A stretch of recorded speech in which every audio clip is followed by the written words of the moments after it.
Welcome to United Network News, the official news channel for CARE, the Center for Amity and Restoration of Earth. I'm Sunny Galt. At UNN, you get the real news. Through our field messengers, we show you the truth about what's really taking place in our communities.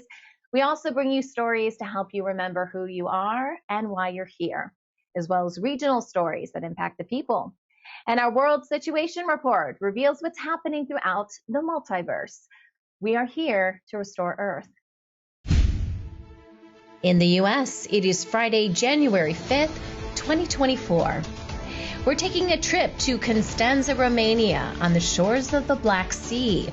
These ruins from ancient Greek colonies are more than 2,000 years old. Plus, a closer look at peacocks. These feathers on these males are not only beautiful, but functional too. In the new Earth, we'll learn more about how to report cases of human trafficking so all humans on this planet can live a life of sovereignty. And a young girl helps those grieving with the loss of a loved one. This is Calen, messenger for United Network News. Here's a look at today's field messenger reports from all around the world. Today we visit Constanța, Romania, and learn about one of the oldest urban settlements on the shores of the Black Sea. UNN field messenger Monica shares the history of the ancient citadel of Histria.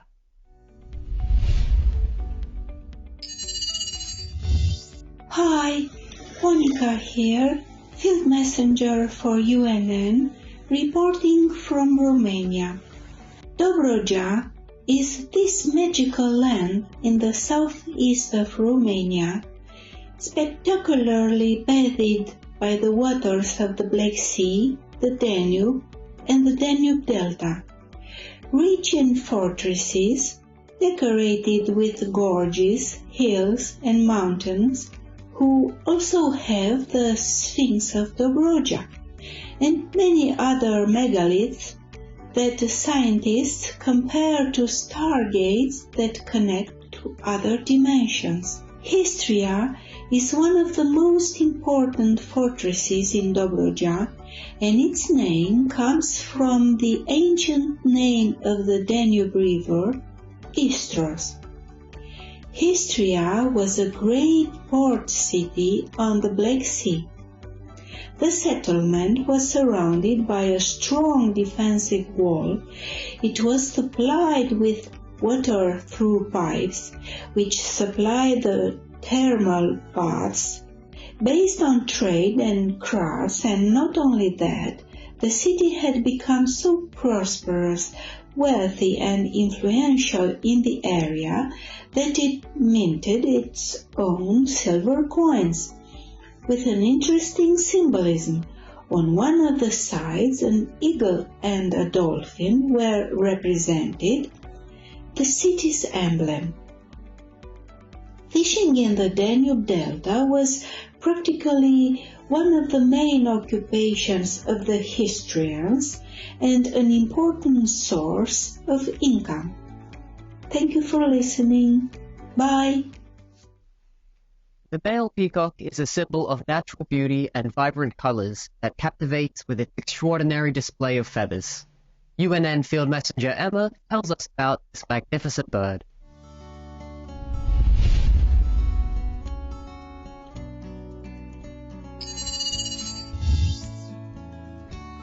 Hi, this is Emma, UNN field messenger reporting from Torrevieja, Alicante in Spain. I was recently visiting Torrevieja in the Alicante area of Spain in Europe. In the city center there's a large park called Parque de las Naciones. I was so lucky to witness a blue peacock spreading out its amazing feathers trying to get the attention of a female peacock. The giant tail feathers of male peacocks, called coverts, spread into a distinct train of 60% of the peacock's body weight, and has vibrant eye-shaped markers of blue, red, gold and other colors. The train of the peacock is used for mate and for defense. The male peacocks attract female peacocks by showing off their array of elaborate feathers. When threatened, They also fan their tails out in order to look larger and intimidate. Despite their giant feather tails, peacocks are able to fly, though they do not fly very far. And when in danger, the peacock flies into a tree. They also spend their nights in the trees. And peacocks can run very quickly if they're in danger. And the mother peacocks take care of the peacock chickens without assistance from the father peacock. Male pea chicks do not begin to grow their trains until they're about 3 years old. Peacocks, they have numerous natural predators, especially dogs, cats, raccoons, tigers, and moon goose. And peacocks can live up to 20 years in the wild, so they're amazing animals. Okay, thank you for watching. Bye. We want you to become a UNN field messenger. These are everyday people just like you who want to make a difference in their community. You don't need any special training or equipment. Just use the camera on your mobile phone and show us what's happening in your area. You send us your videos and our production team will create the report for you. For ideas and inspiration, we encourage you to join our new Field Messenger group on Telegram. Until our website is up and running, you can upload them to this new email address. It's fieldmessenger@unitednetwork.earth. Hello, I'm Susan from Sweden. Mwanda Michael from Eastern Uganda, Africa. Hi, I'm Tim from Vancouver, Canada. I'm Titesha from Manipur State, India. I'm Gumba Obasi from Southeast Nigeria. Arnaito Chakrini from Western Uganda, Mbarara. At United Network News, you are the news. My name's Christina, Field Messenger, report first one in the hurricane down here in Southern California from Mexico. Real people reporting real stories from all around the world. At UNN, our field messengers are changing the face of news. This is Jason from United Network News. We're going to be doing some aircrete building with new technologies that allow us to live in comfort and also off the grid. Take the next step in changing the way the world gets the news. Become a UNN field messenger today. I am Michelle from South Africa, and we are the United Network News. I am United Network News. I'm United Network News. If it is going to be, then it's up to me. If it's going to be, it's up to me. Si va a ser así, depende de mí. It's up to me. It's up to me. It's up to me. It's up to all of us. We're UNN.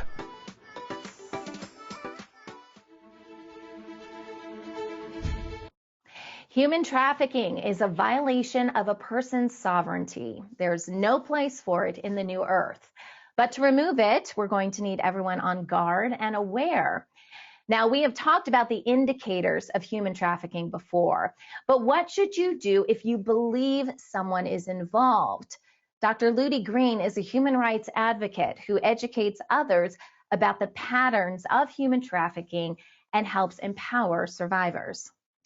Ludi, some of our audience may see situations that they think are human trafficking, maybe even in their own communities. We've had some people report on seeing things like clothes, next to a border, things like that kind of look out of place. Like, why would there just be, clothes and water bottles and, bags and things like that?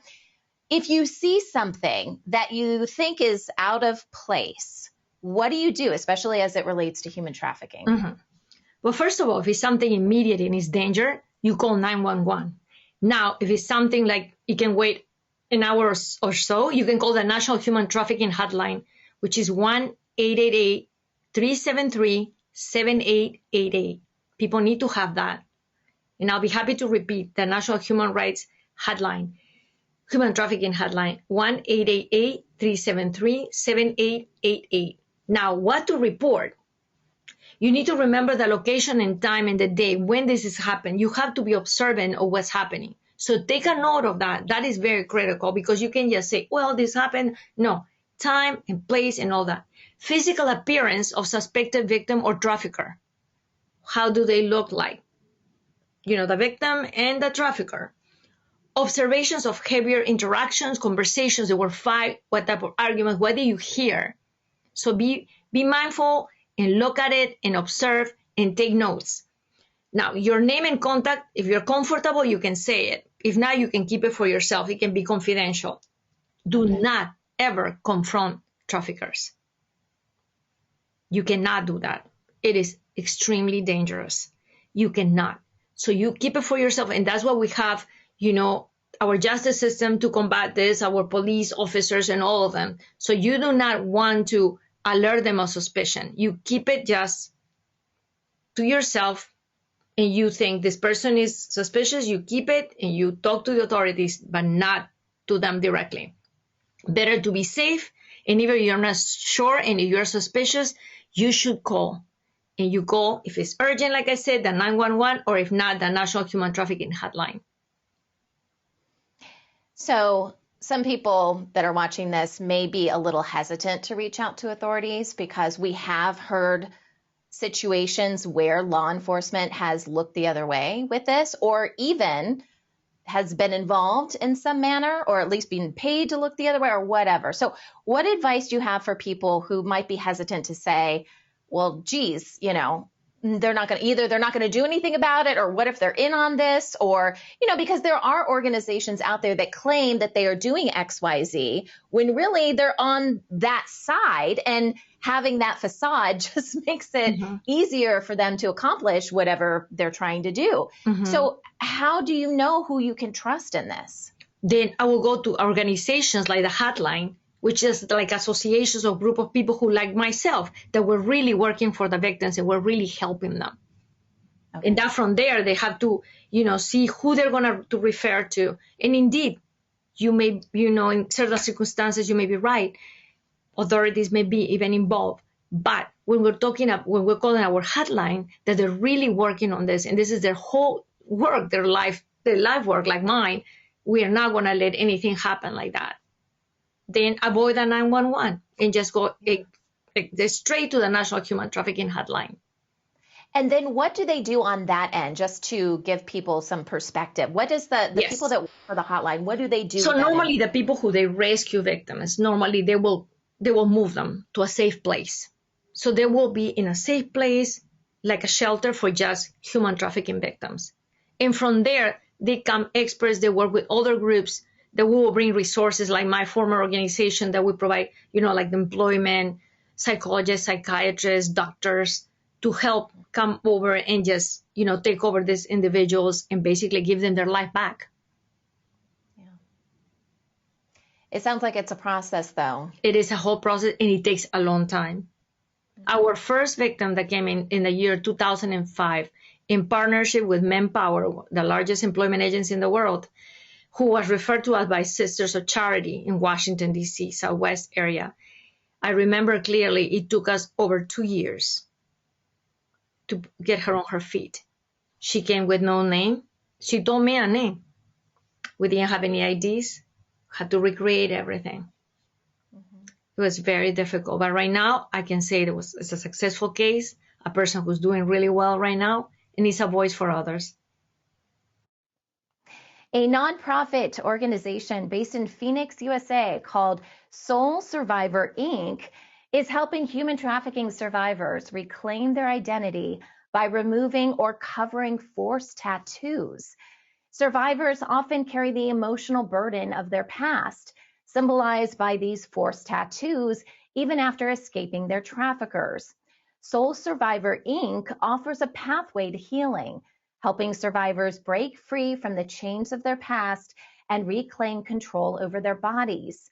Tattoos are either professionally removed or covered with a design chosen by the survivor, usually an emblem of personal significance, such as a butterfly.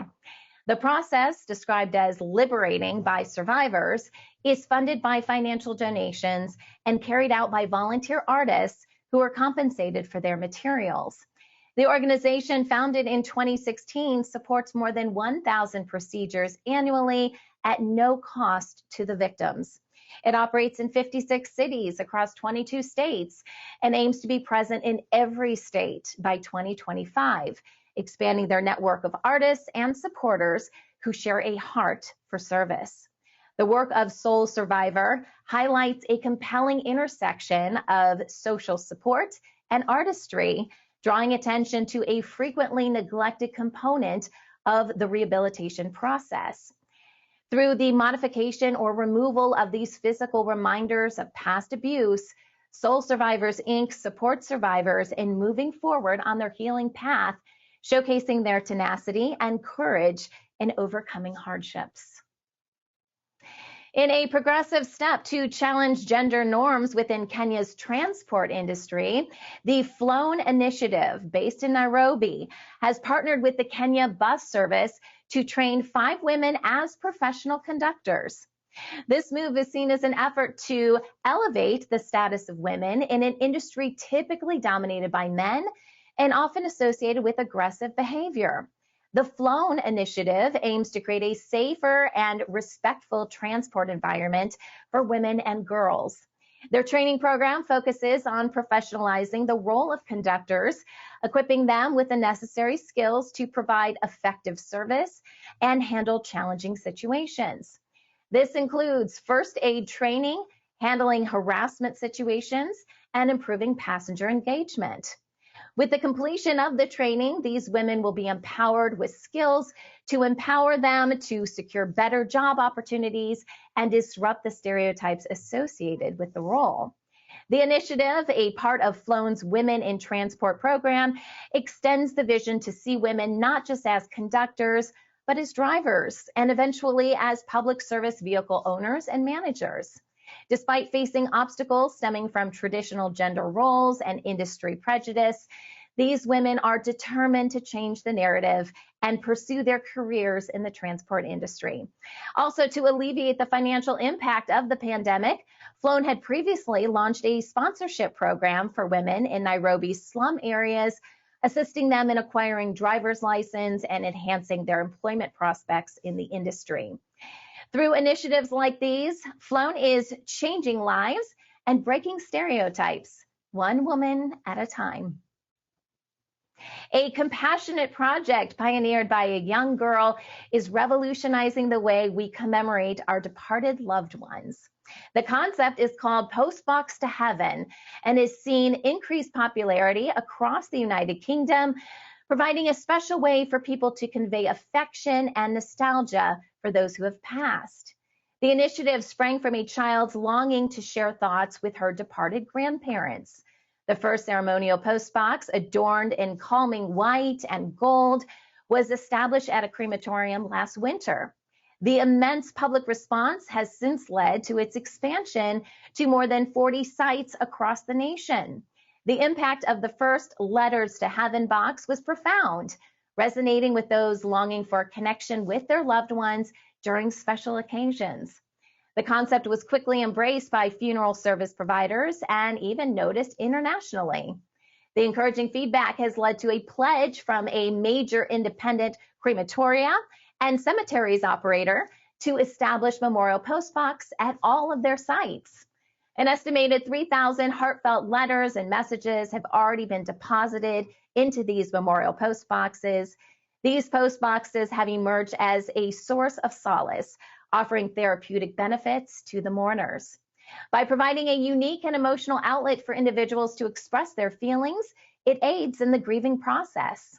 The postboxes are accessible year-round, enabling individuals to post their messages at any time.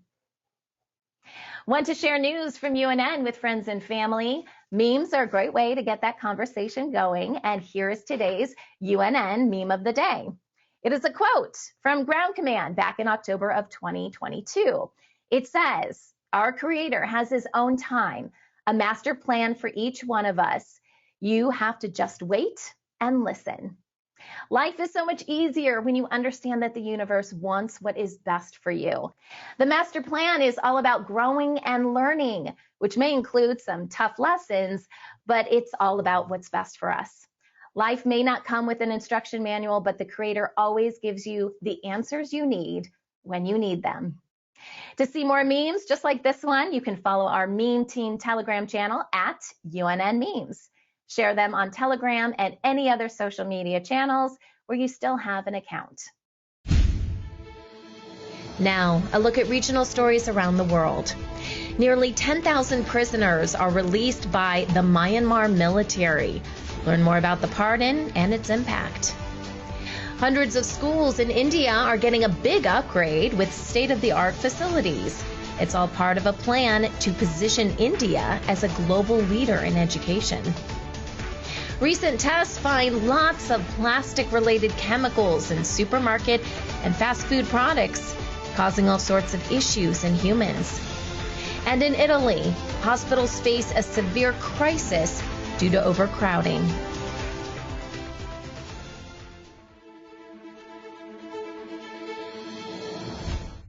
Thailand and China have announced a permanent visa waiver for each other's citizens starting in March.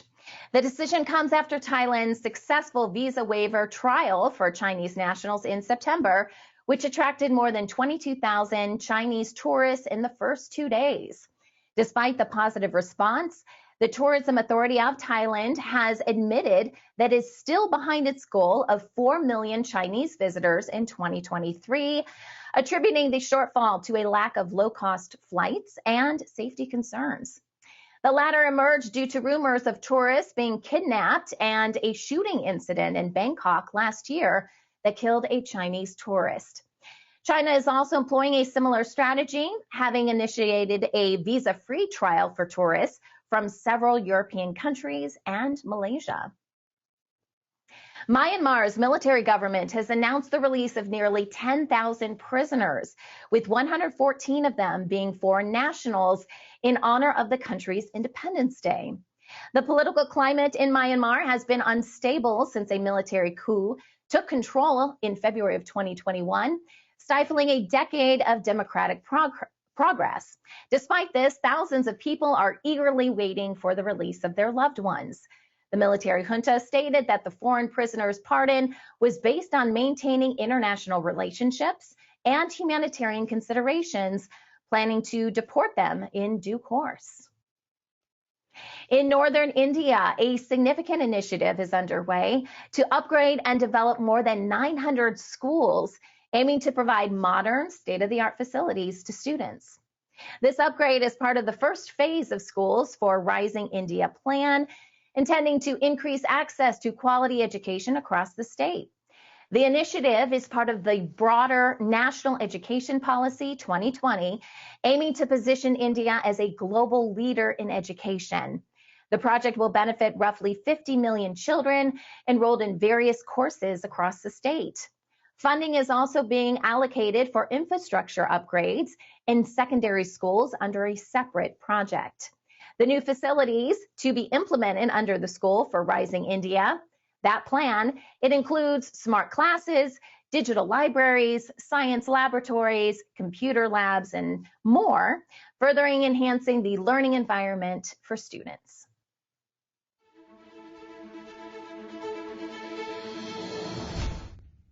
Egyptians are struggling with increased living costs as the new year brings a series of price hikes across various sectors. Telecom Egypt, the state-operated service provider, has increased internet service rates by approximately 33%, while private providers Orange and Vodafone have also raised their fees. According to officials, inflation is soaring at a rate of 34.6%, and electricity prices are also expected to jump by an average of 15%. Additionally, the cost of public transportation in Cairo is increasing, with metro ticket prices up by as much as 20%. This combination of price increases is expected to put considerable pressure on households across the country. Well, prices may be going up, but Egypt is investing billions to expand its new capital, located 45 kilometers or 28 miles east of Cairo, with the intent to drive economic development and accommodate its booming population. The new administrative capital aims to draw residents away from crowded Cairo by offering a high-tech, organized city. The new city, which includes Africa's tallest tower, 5 opera halls, a huge mosque and cathedral, is expected to house 1.5 million residents, in each of its first 2 phases. The first wave of 48,000 government employees have already started working in offices set up in the new city. Landscaping for 10 kilometers or about 6 miles long park, the Green River, has also started. However, the project has been criticized for its high cost and water usage, especially with a looming national debt burden and water scarcity.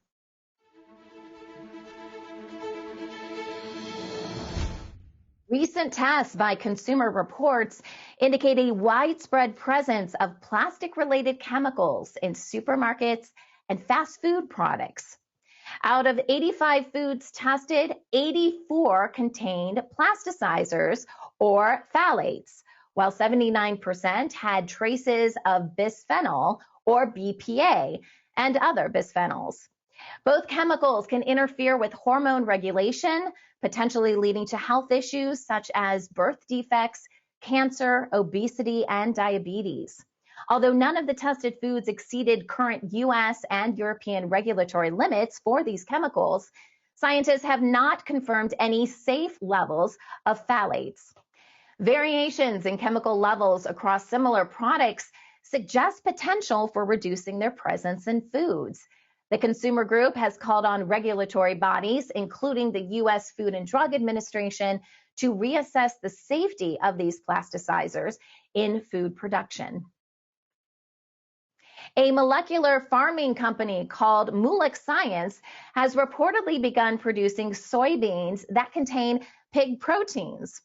The genetically modified soybeans, containing more than a quarter of soluble pig proteins, promise a meaty flavor and potential nutritional benefits.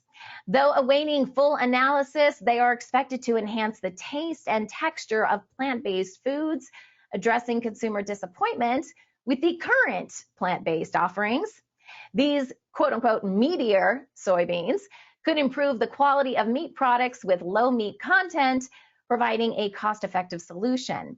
The company, which also produces beef proteins in pea plants and cheese enzymes and safflowers, targets the trillion-dollar global meat market. Despite regulatory challenges in the UK and EU towards GMOs, the firm anticipates a more favorable reception in the US and Argentina.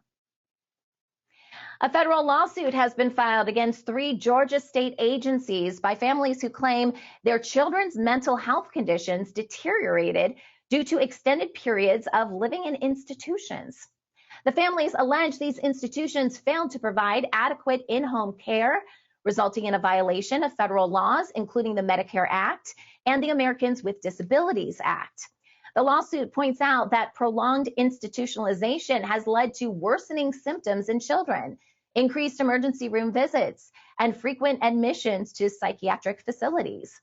Legal representatives for the families demand the state conduct assessments for repeatedly institutionalized children and provide enhanced remedial care. The lawsuit aims to ensure necessary improvements to the state's mental health care system.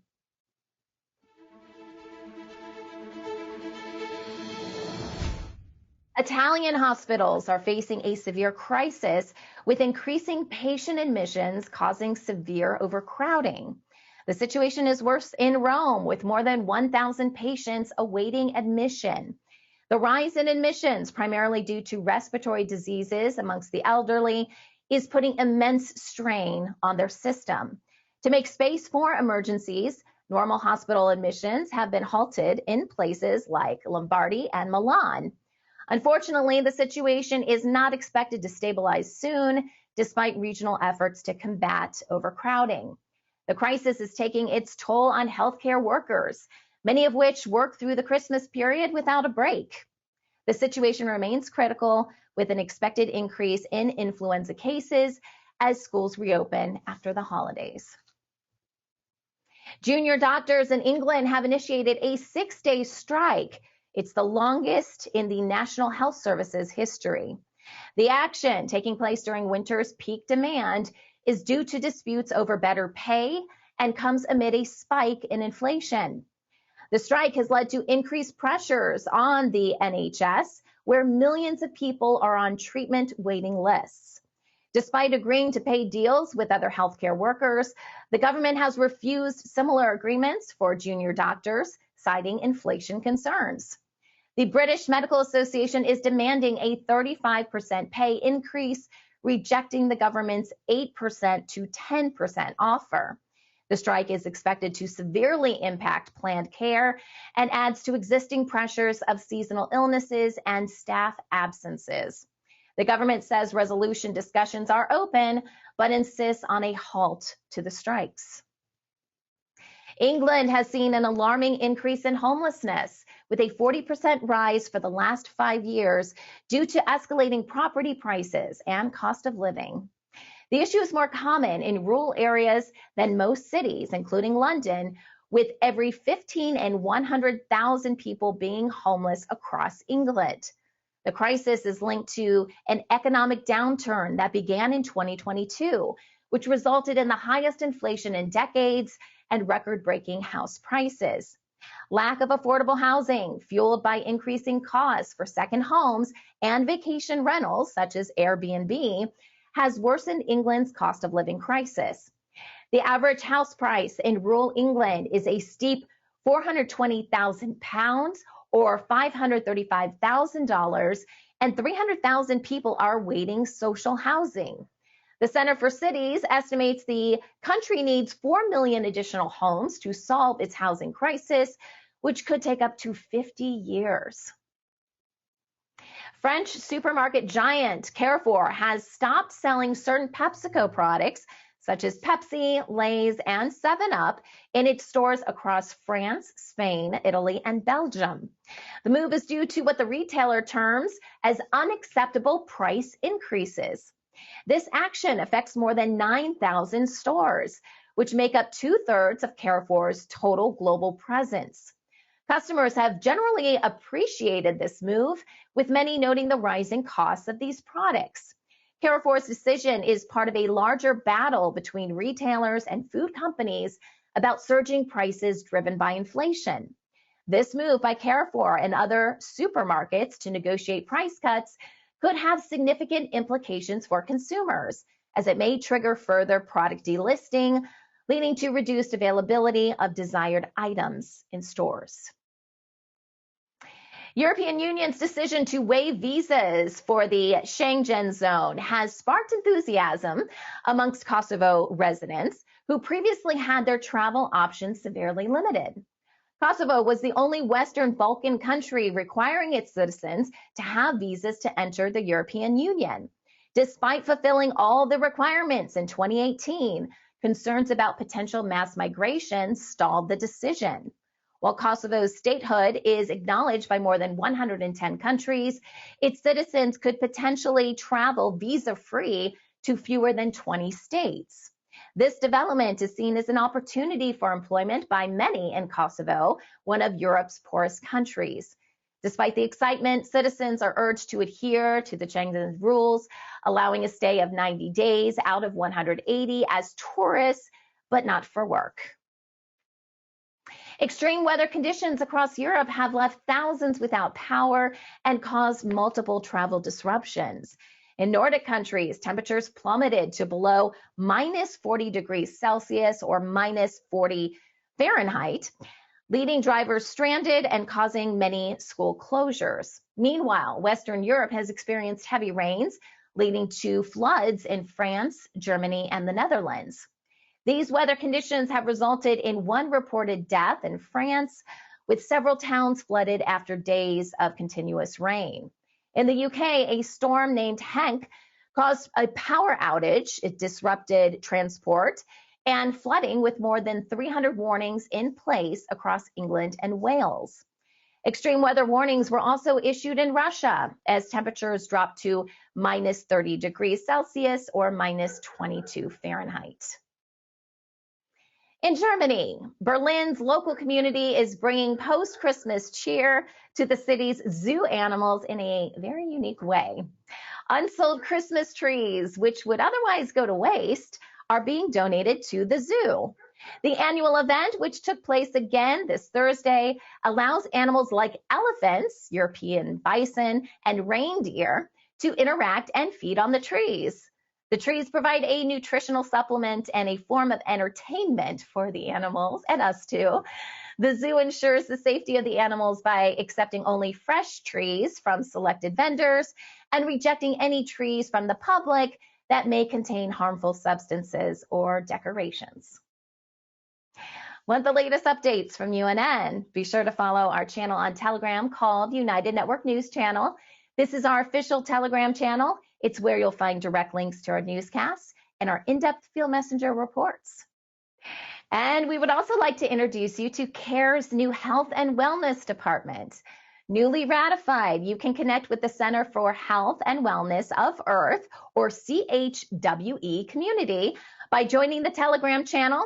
Simply search for Center for Health Wellness of Earth. CARE, the Center for Amity and Restoration of Earth, will be adding several channels over the next few weeks where you can join the conversation in different areas of restoration. And now, the World Situation Report with Kimberly Gogan from the Office of the Guardian. Tom Melville joins us on today's news to discuss the inner workings of the government, militaries, and operatives as Kim and Tom share their experiences. And Kim drops major intel about government funding, Trump, and much more. And now here's Kimberly Gogan with the Office of the Guardian. Hi, Kim. Happy Friday. Happy Friday. Not like that matters what day of the week it is, but happy Friday. It's a thing, I guess, for some people. Look forward to a weekend. Yeah. Lots going on right now. And also in the news today, we have a special guest we're going to bring in. So we're all going to kind of talk about a lot of things that are happening together and have happened in the past. So welcome, Mr. Melville, once again. Hello, everyone. Yay, Tom is on the line. Hi, Tom. So we brought Tom in today because there has been a lot of discrepancies out there about who Tom is, who the GIA is, and, some questions about my relationship with Tom. So, Tom, we've known each other for what, about 5 years now, 6 years? Well, yeah, more like 7, I think, but I've known about you for a long time, Yeah. Time with me is, Goes by seems really like it's fast. much longer than it actually is. And before you reached out to me, did you do any research, not just on the internet, I'm talking about with all of your contacts with different governments and perhaps the archivists? Yeah, so my knowledge base comes from way back when I worked for with classified projects and things like that with the UN Security Council. I had access to a lot of the archives, the archives that mostly a lot of individuals don't get access to, and I did because I had special clearances to do so. So, your name kept on popping up on documents, and as I'm reading them, you can't take them out of the archives, but you can read as much as you want. You just can't remove anything. So, your name popped up. I started in 2016, 2015, really finding information about you in the records, in the archives, not in the natural archives, in the underground archives, the secret files, as they say. And so from there, I knew that there was something special here between you and all the underlying things that were happening on a global stage. So, and I was happy to meet you and start working with you. And it's been quite a road for us, hasn't it? It has been. You mentioned the archives, and yeah, I'm the one who meets with them all the time because they actually said that they are going to sit down and meet with you very, very soon. But these archives are special people. They are watchers. They're people who don't get involved with many individuals. I just had the the privilege and honor to meet with them on several occasions. They are high frequency individuals. I told you when I was sitting with a whole group of them, I felt like I was on a high because they just ooze light energy, and it is wonderful. I could spend my days with them forever, for a long time, because they're human. Some are human, some aren't, but they are very, very special. So, when they give us information, it is for a reason, because they know the records, the true records of everything. And those are the records, like, going all the way back, not only to the history of Earth, but beyond. Yes. So so Michael actually admitted to me that Michael is one of the archivists that I meet with. And so he actually gave me, he admitted to me that he's old. These guys, they have the ability to live a long time because of their need to live that long to record everything in history. So, it's a privilege. It was a privilege to meet them, a privilege to know who they were. And, eventually they will come out and talk to everybody. But like just anything else, you can't, they won't come forward until humans start being nicer to each other, because then they'll be nice to everyone else. Well, and their information is so far beyond most of humanity's comprehension. Just our news is just the tip of the iceberg, what we actually put out there compared to the information that they actually have, not only from a historical standpoint, but also, they have information on every politician, every government in the world, who started what war, when, who gave the order, names, faces. This is like your fulcrum. I mean, this is the vault right here. That's not information that they would put out, obviously, on a website, nor would government people allow it to be put on a website for everyone to view. And, we've been kept in the dark for a long, long time. Not only that, can you imagine if that information goes out, and then if there's like an operative or someone that's supposed to carry out an operation, when they send someone equal and opposite to go blow that person up, would they go? How are they going to continue to do evil things if everyone knows the truth? And there'll be a time for that. And I think that time's not that far off. But we've got a ways to go for humanity to completely start understanding what's really going on here. Would you agree, Tom? Yeah. Yes, I absolutely agree. We got a ways to go, but it's all about discernment and figuring out on your own and learning the process of just understanding everything before really opening up your mouth, because some people just choose to open up their mouth without doing some sort of research or background check or whatever, is a minimum. And so I get frustrated just like anyone else that, people question when I do things, but I don't do things just to do it. I do things in the knowledge and the honor of doing all the research beforehand to make sure that there is nothing that when I come out with it, everything's recorded, everything's digital.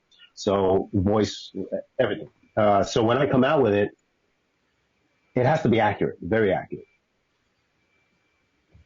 Exactly. Well, and it's the same with me too. I mean, if I give the information, that is the information to the best of my knowledge at that moment in time of exactly what is happening.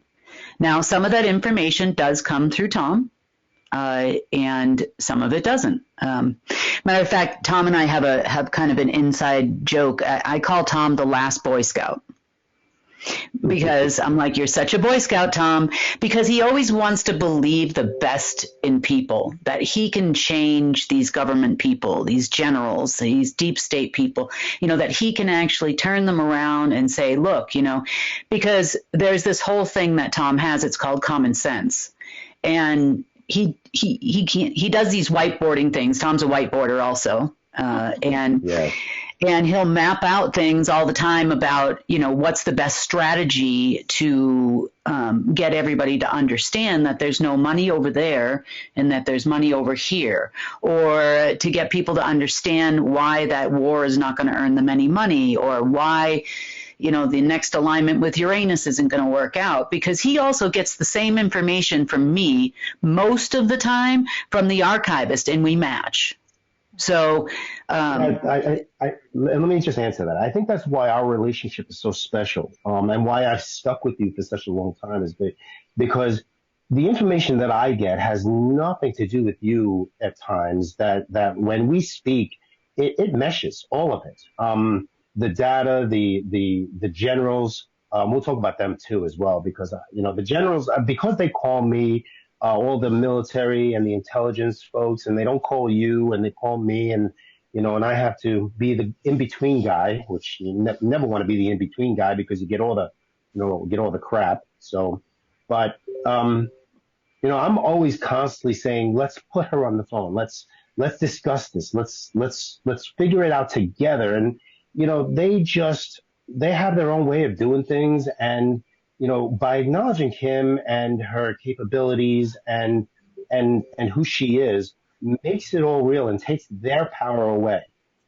So by taking their power away, then they're in a position where they have to justify their actions of the past.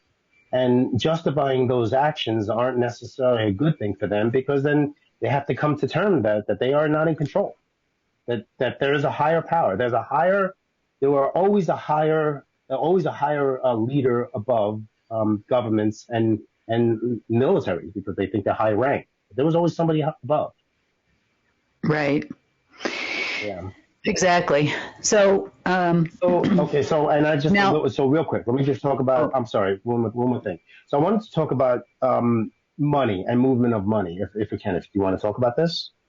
Yeah, I wanted to get to that in a second, but since we're talking about the militaries and operatives and those types of things, I wanted to kind of elaborate on that, and then we can go to the next topic. You and I are in very unique positions, and in our own way. So yes, I did bring Tom into the GIA, but Tom has his own position that he's being groomed for with the archivist, and he'll probably do both for a little while, and then maybe he'll go do work over there. I'm not sure, but he absolutely loves dealing with those people, and we often have, let's just say, Tom's got a difficult job from the standpoint of he is the cream filling in the middle of the Oreo cookie, so to speak. And he gets it from my end because I'm yelling at him, yelling at them, and they're yelling at him, yelling at me. And, and Tom gets the brunt of all of it. Now, throughout the course of our entire time having this relationship, Tom, you've probably learned a lot about the ways of the world. Right? How operatives work versus agency people versus UN people versus military people. And some of it's based on my experience, and some of it's based on experiences you and I have had together. So you came here in March of 2021 to visit me. And we spent probably about almost 2 weeks together, I think it was, 10 days, something like that. Yeah. Yes. And during your time here, you met with General Beasley, Admiral Fogel, and a few other people, and of course, some of our local residents. Yes. Okay. You had several meetings with them, in fact. Yes. Yes. So, everybody questions why you're in that position, why you're in that zone. And Durango is definitely a zone. In my experience, there's several around the globe and around the country as well, because it's not just Kim. It's not just because Kim is there, but there are a lot of high-profile people in the area. Plus, the area is a special, very, very special place. And this comes not just from Kim, but from archives and records that I've seen about what is actually in Durango underground and in the surrounding areas. So, Kim is not making any of this up. It's you can easily, do your due diligence on it all. it is in public records, some of it, not everything, because obviously they never tell you everything. So that aside, you and I have on occasion, because it is a pretty stressful job, have argued. Yes. Right? Aside from us yelling at them through yelling at me, through yelling at you, kind of thing, we've had arguments about stuff. We've had disagreements about how things work, or, and we've learned a lot from each other. I mean, I can definitely say that. But, I've yelled at you before for being a Boy Scout, for crying out loud, and stop having faith in these people, and, but, we've done our best. I know Tom does his best every day. And all in all, we're still friends. I mean, I know his wife. I've talked to his kids. We're not, yes, we work together, but we're also, I consider them family. His family is my family, and I'm like that with most of the people that even work at UNN. We're kind of like a family. We might fight like brothers and sisters sometimes. We might argue. And so because I know that there was some kind of anticipated thing happening at some point in the future, I just wanted to let you guys know that, yes, we do argue. We've fought. We keep it moving, because it's all in the name of what has to happen for all of humanity. It's not about Tom's feelings on things. I'll admit when I'm wrong. If I'm like, oh my God, Tom, you were right, I was wrong. So, I mean, and he does the same thing, but that's what adults do, when you're having an adult conversation. All right, so let's talk about things Tom has done as part of trying to restore this planet. Let's talk about that. So we'll get into talking about militaries and generals. Do we have enough time to talk about that? That's a long list. I know. Probably not, but we're going to touch on a couple of different things just from my standpoint, and, just an overview, a general overview. We also don't have time to talk about the 1,000 and something pages of notes and what they really mean together either. Okay, so Tom is been the main contact because he is being groomed by the archivist to be an archivist. He has been an archivist before. He just doesn't remember that. But the archivists have actually been taking him to a few special places. And Tom, you've gotten a few treatments. Yes. I've had 2 treatments so far. I have to go back for my 3rd.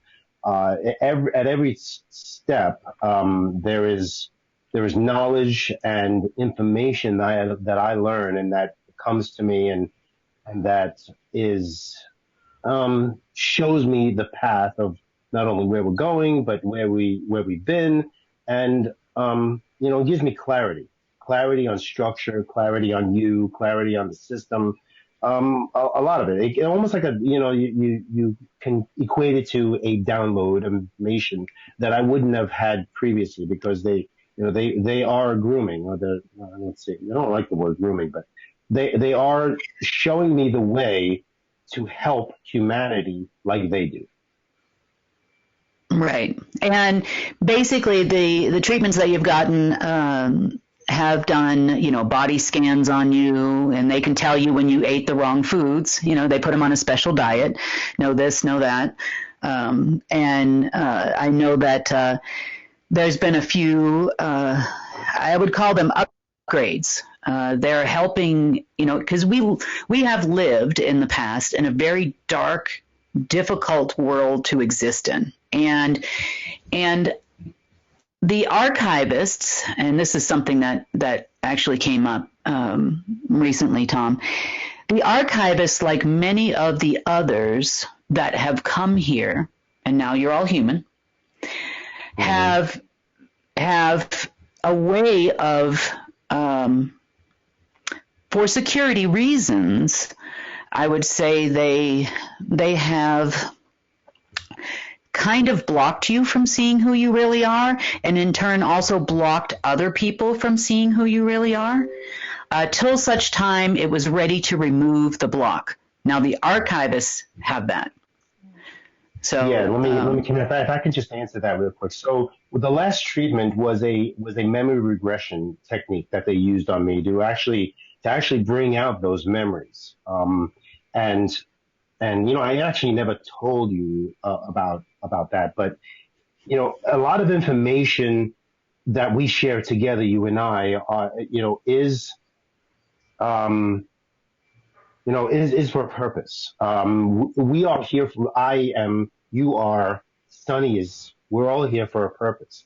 And a lot of the techniques and the technology that the archivists have are to help you to understand it and to go back in your essence, in your spirit, to show you where you've been, where you're going, where you can help to manage, lead people to get to a place where we can correct and fix all the ills of the past. And so that those memories, I've done that before. Like you have been, I'm gonna say that you have been, Cassandra, and you knew of your past lives. I did not know of any of it, and by going through those treatments, I can see it. I saw it firsthand in my mind, or at the time, and I was able to ask the questions as to, I saw this, and why was I doing this at this time? And it goes way back, thousands of years that I was by your side a long time. No wonder why we fight. Not to say that, well, it's like a husband and wife team. But you know how they call it. Sometimes call you my work wife, because we're always talking, and we talk so much that knowing what I know because of the memory fix that I had, I can see that we've done this together in the past, and therefore now I know in the future it's not about right or wrong. It's not about he said, she said. It's about getting the job done. And the job now at this point is more critical because of the light age that we're in, because we're not going back. Straightforward, we're going to plow through. There is no turning back. We are going to set the foundation for generations of light bearers and humanity to come. And point blank, there is no diversion of that. And that's why I stick with you. And that's why I try to bring some semblance of calm and understanding and just goodwill and light to whoever I speak with, because it's important. We're going someplace, and people need to understand that. We're not going back. Yeah. And that's it. Well, let's talk about some of our adventures. Adventures with Tom and Kim. So in 2018, you went to the UN General Assembly on my behalf, on the repository's behalf, yes, to discuss different types of funding that were available. And during the course of this visit, you met with several African presidents and several other countries. Do you want to talk about that for a second? Yes. So as a representative for GIA, I think it was GIA at the time. Well, actually, it was MANA. I was an ambassador at that time for MANA World Holdings and the repository. But that was the name walking in. Yeah. What? Repository at the time. Sorry? That was the name of the repository at the time. Yes. Mm-hmm. Yes. So speaking with, let's say, for instance, I see there's a picture up there with the Zimbabwe president, and a lot of issues were circulating around his currency, and the deep state and the military and the intelligence folks were manipulating his country's currency like they do, often with other countries. And so I gave him some word of advice that we could help him, and we tried at the time, but obviously you knew we at the time we weren't ready to do it because we so many blocks and. Oh no! Don't you remember what happened, Tom? You don't remember? No, you transferred money. No, you transferred money over there, and it just was blocked. Yeah. Yeah, the central bank governor. It was there. Everybody was all excited, and then what happened?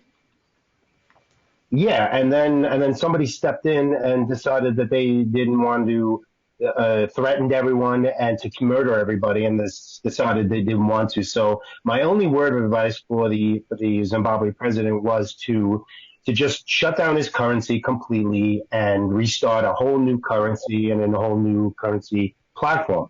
And that's exactly what he did. He stopped everything and started a whole new currency. So the Zimbabwe dollar was ceased to be, and he started other things. Now, since then, he's been, trying to be manipulated again by intelligence folks to start a Zimbabwe coin, was that the cryptocurrency coin and the whole bit. And, people get manipulated. And that was my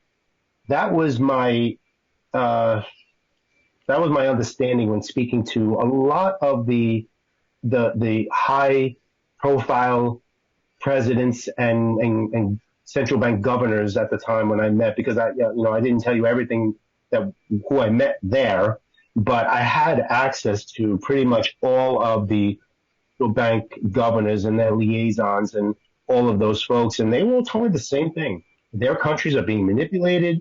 The banks are being manipulated. The central banks are all being manipulated. So, how was it possible that we were ever going to get a dime through to any of them when they were all being manipulated and honestly still are? So it's up to the governments to help themselves really at this point. Mm-hmm. So, Well, speaking of governments, this is another thing I wanted to talk about. In the course of our Adventures of Tom and Kim, you have a personal relationship with, or had, and still kind of have, I guess you would say, with Trump and the Trump organization and Trump's children, right? Well, let's say it's not like a buddy, we're going out for beers type of relationship. I know the people that are surrounding that are the handlers. I know the lawyers that that are working with Trump. He's been through so many of them with the Trump organization. I know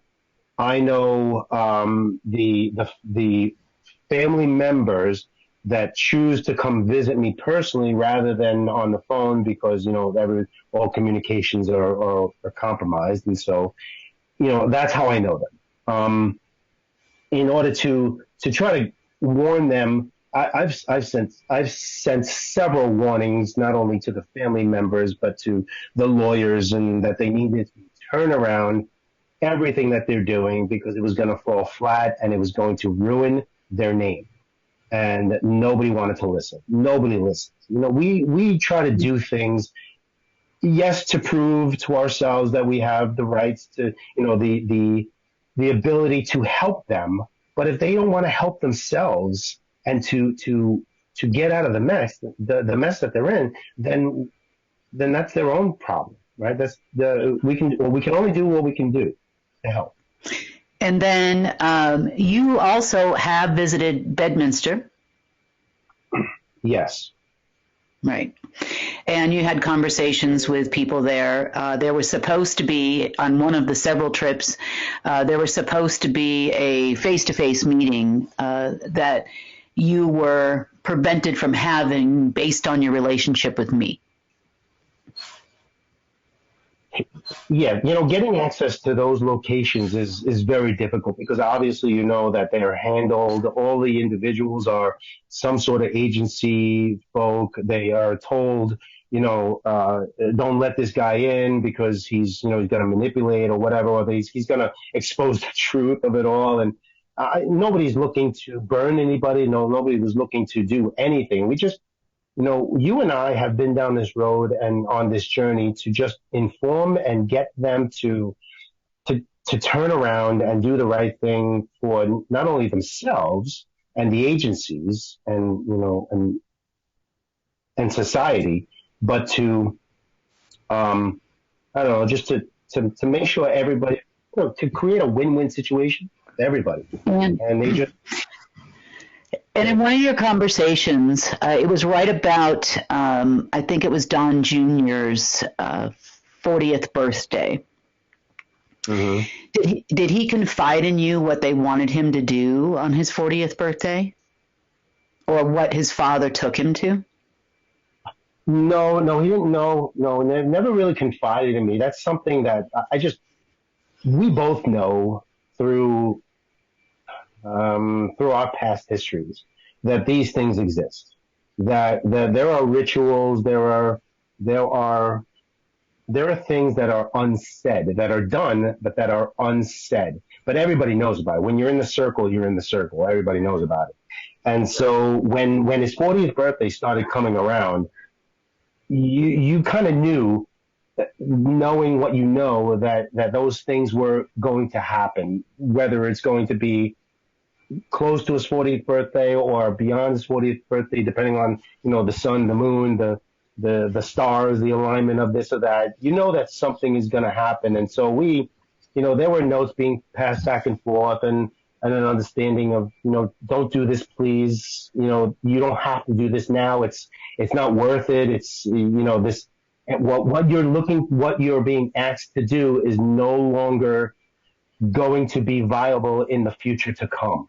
These type of rituals, these type of associations are null and void as far as source is concerned and the planet is concerned. And the people who control these rituals and or programs will no longer be able to influence you, meaning Don, in these type of ways.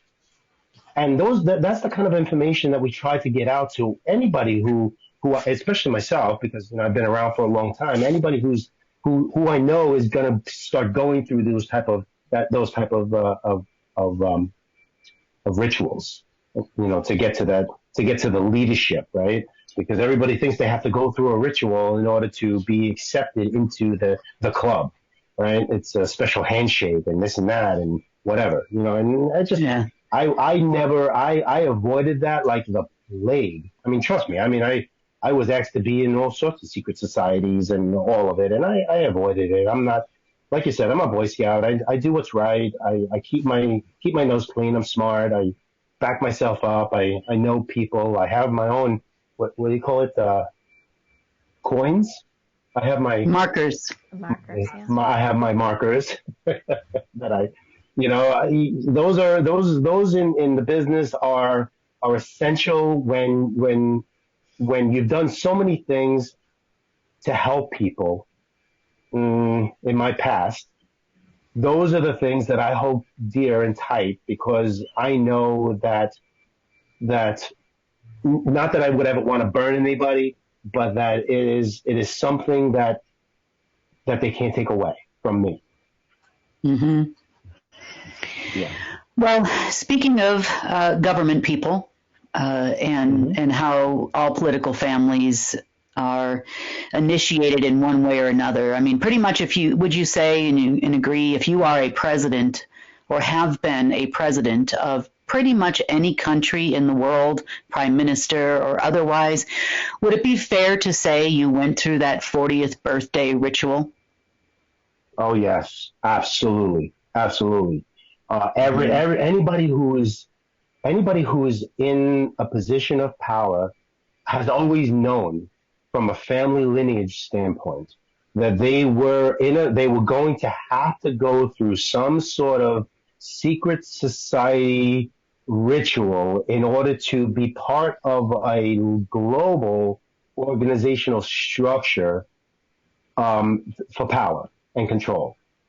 And compromise, to get compromised pretty much. But at that point, compromising yourself for fame and power and money is not a big deal, because, they do it because they want it. The ego is an ego, right? And so they want it.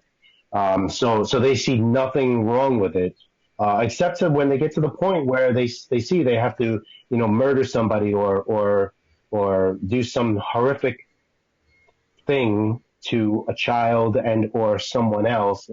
That's when they truly sell their souls. Yeah. Which is sad. It's sad that they've had to go through that, but that's no longer, thank God. Thank God. Yeah. Well, we'll see. All right. Now let's talk about Kim and Tom's adventures with Trump. And I think that the production team is going to pull up a letter here that talks about the Federal Reserve. Now, there are copies of these letters on Telegram.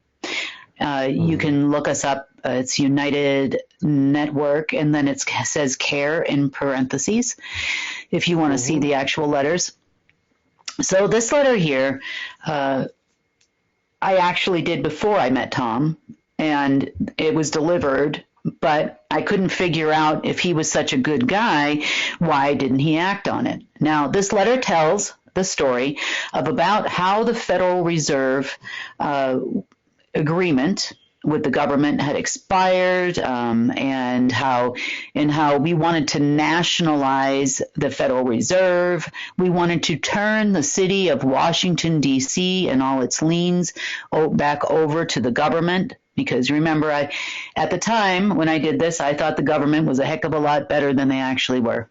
And I thought Trump was a good guy, like pretty much like everybody else does. Now, when I met Tom, because of his affiliations with those, the aides and a lot of people in the White House, you actually re-delivered this letter to him, correct?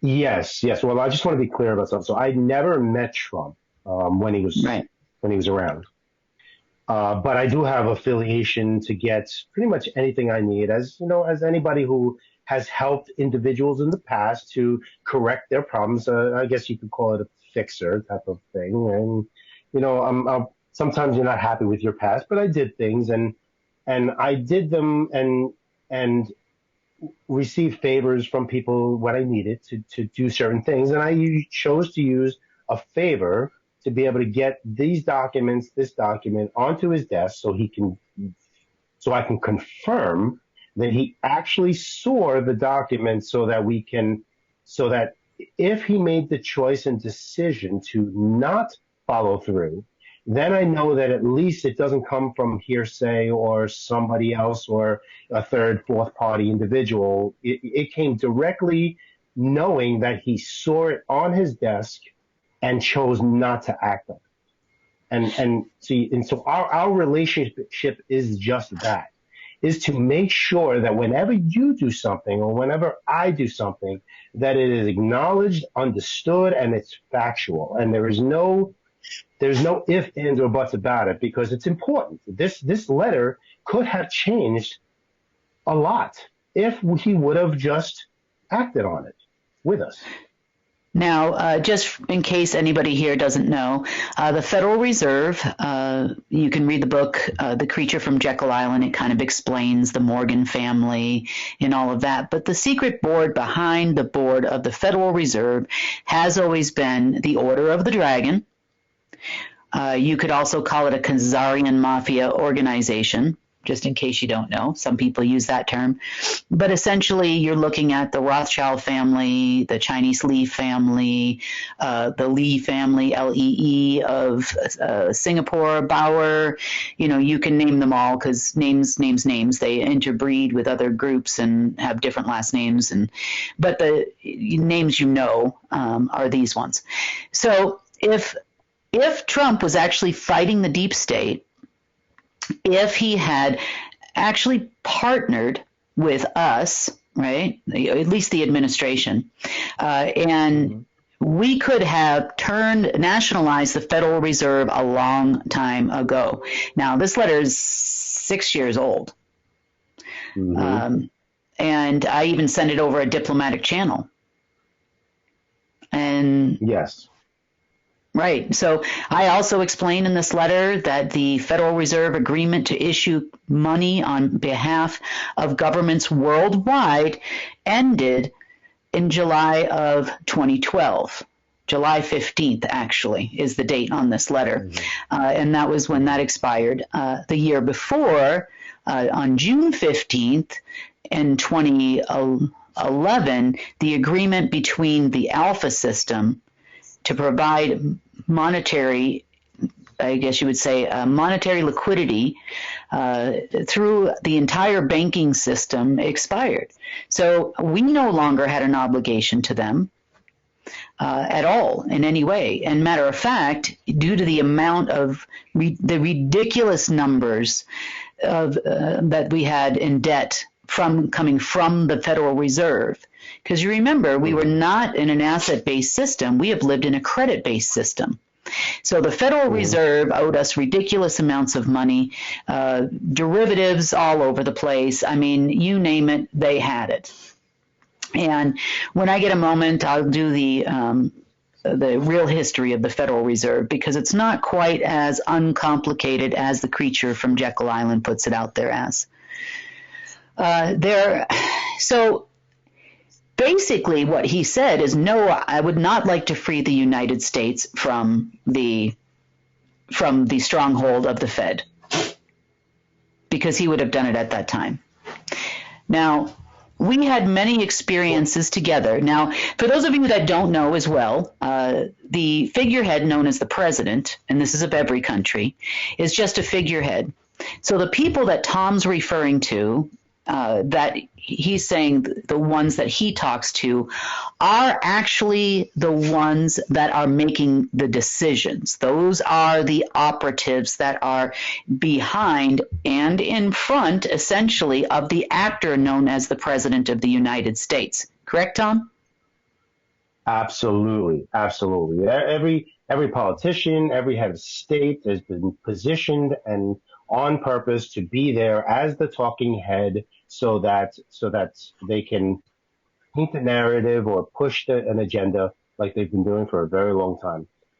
And I got to say that when we first sent the letter over to Trump and thinking he was going to help out, and we were, he's the good guy and all of it, we didn't, I honestly failed to do my research on his background with his uncle, and, having been around for a long time. His uncle was in the CIA for, back in that was the early 1940s. Was it the 1940s? Okay. Yeah. So, and so the Trump organization, the family lineage, has been around for a long time. And I honestly, I believed that Trump himself would be a different character, but, after doing research and finding it all out now, obviously we're not, we learn as we go, sometimes. Sure. But he was not who he said he was. Yeah, Tom, his uncle was brought over as a part of Project Paperclip. Yes, he was a quantum scientist. That's right. Okay. Mm-hmm. And he worked in a program I call it under Langley, because it is a deep underground base that extends all the way from the Pentagon to Langley, all throughout Washington, D.C., all the way to Georgetown. I mean, it was enormous. There's not a whole lot of activity going on there right now, but absolutely it's a large facility. Now, a portion of that facility has to do with Black Sun operations, and one of them is kind of related here, even as it relates to me. So the operation that they run under there is, have you ever seen the movie Jason Bourne, Sonny? No, I've avoided those. Okay. Well, in the movie Jason Bourne, especially I think it's the third one where it's not the same actor. I can't remember who it is off the top of my head what the guy's name is.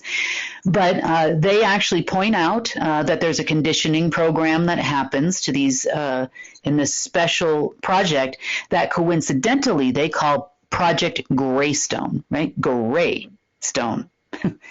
Now, that also would be tied to the eighth plane, anyway, of existence in your person.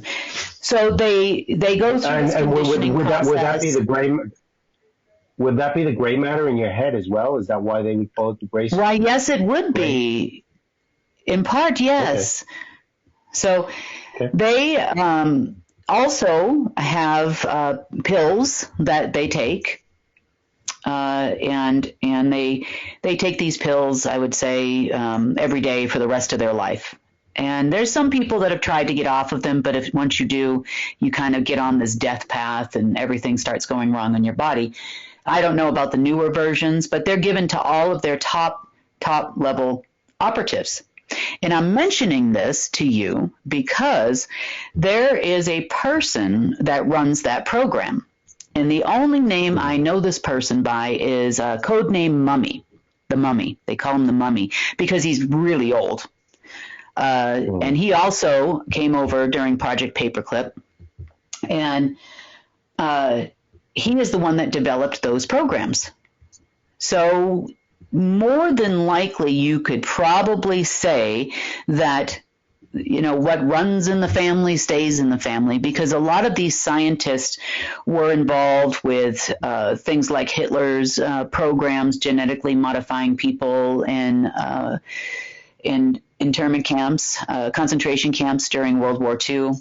You could say that they did a lot of human experimentation on a lot of different types of humans.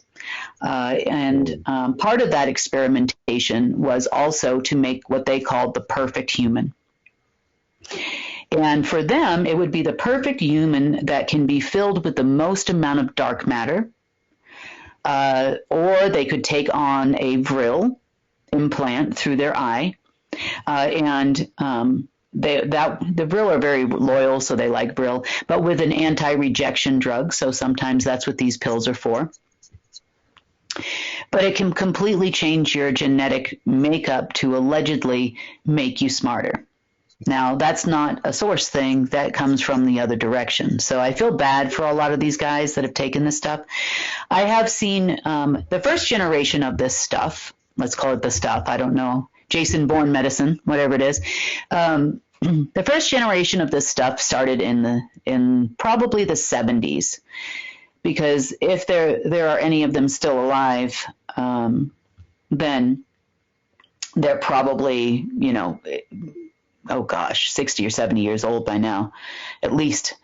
But there have been other generations where they changed it. Now, one said person I know that had taken this medicine was the person who invited me to come here to this zone, whose last name was also Johnson.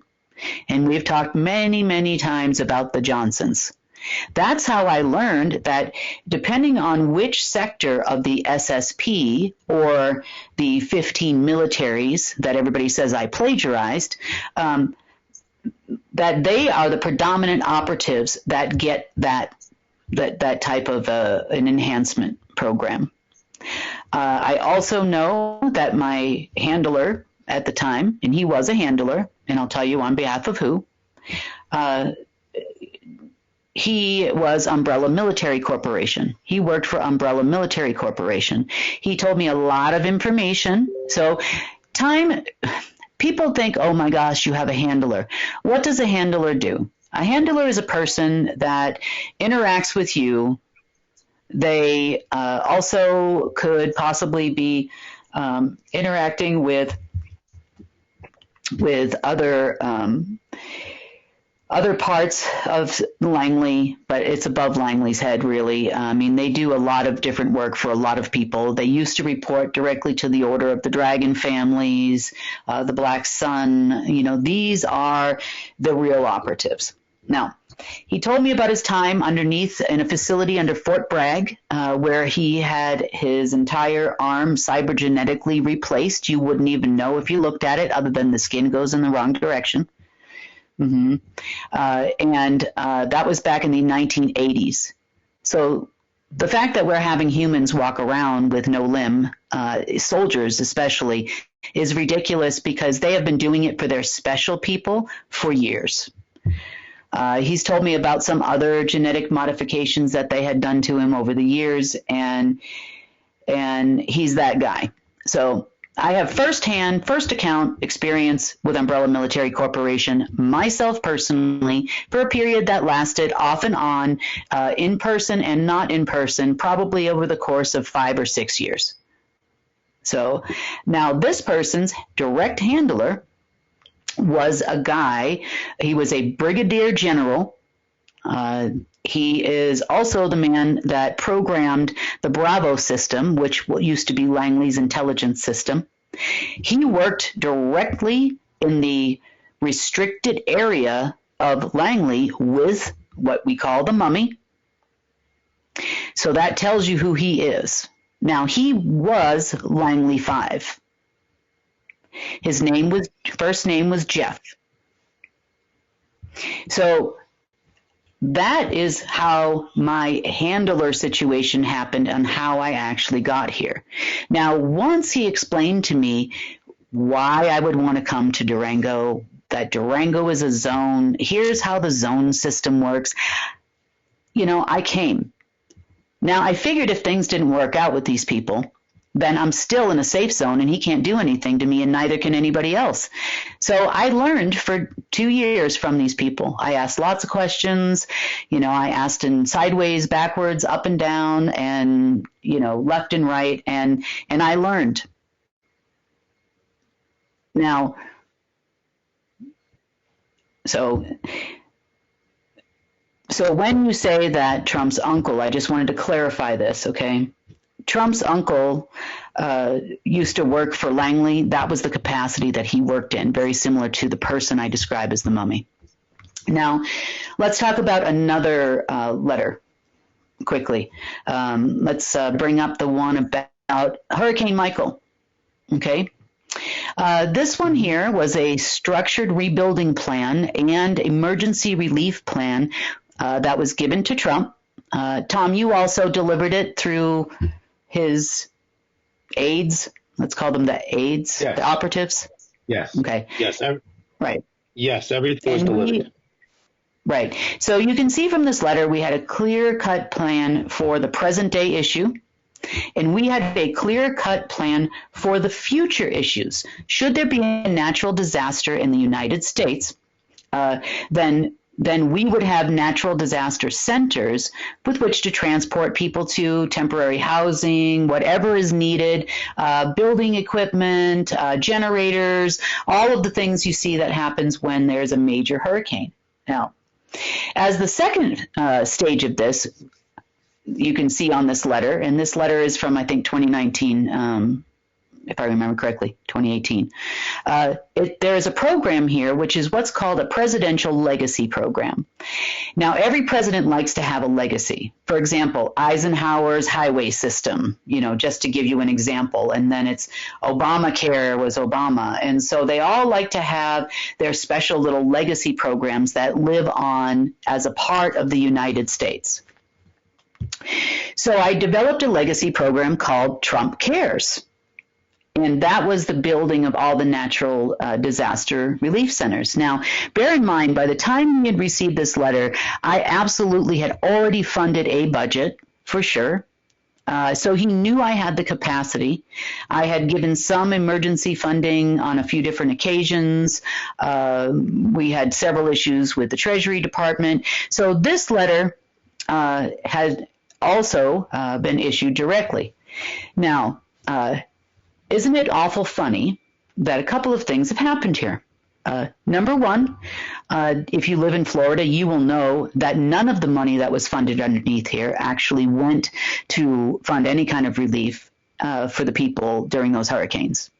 But what did happen is just a short time later, during a pandemic, we had the National CARES Act launched. Yes, we did. That's the crisis response for the pandemic. So, I guess the hurricane wasn't a big enough legacy project or forever helping all of the American citizens with their situation regarding natural disasters, but that's not enough. Okay. So there it is right there.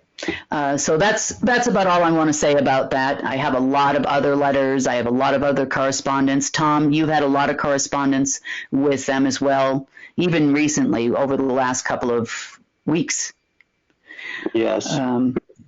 Yes. And yeah, they're still calling on occasion, liking to know if we want to work together and have some kind of working relationship. And no.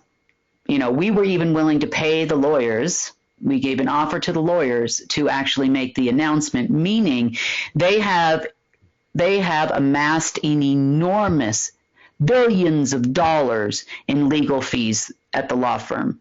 Think that's fair to say, Tom?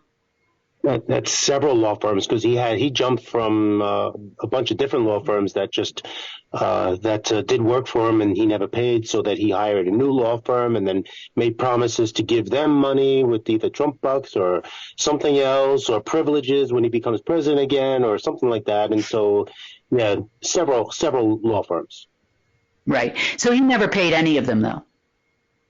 Not to my knowledge. Maybe from the proceeds of the Trump bucks, when poor people who have given their hard-earned money for garbage. But yeah, right. So we actually offered to pay the back bill to do the right thing, and they said that they would do it after the first of the year. Tom, is that when they told you?